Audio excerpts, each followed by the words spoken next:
everybody, my name is Danish and this is Centerstage on Crick Buzz, and we're here at the Old Trafford in Manchester. 36 years ago on the 25th of June, India ignited the flame of cricket in our country by winning the World Cup, and this is where their journey started in 1983.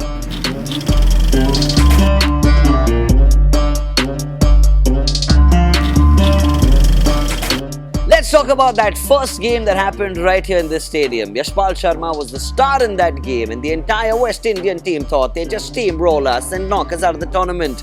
But the story was different, and India started to shine early. When you think of the 1983 World Cup, everyone talks about 17 for 5. Well, I know another number, 66 for 1.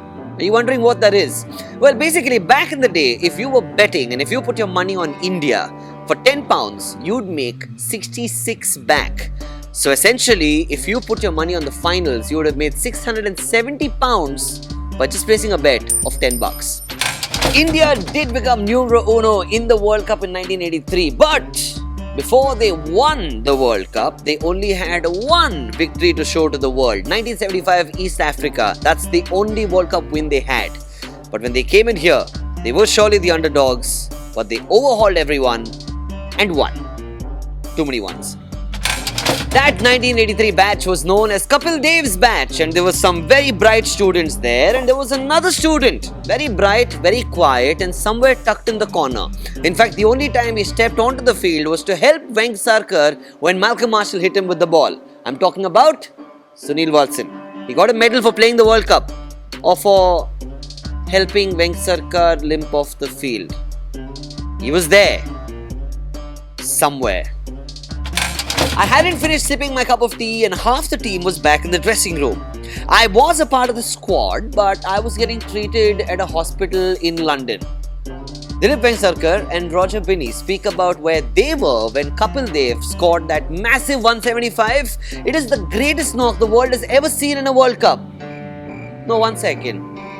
The world didn't see it because BBC's crew was missing from Tunbridge Well. They didn't show it to the world. But then India won that game, so all's well that Tunbridge's well. Lata Mangeshkar loves cricket.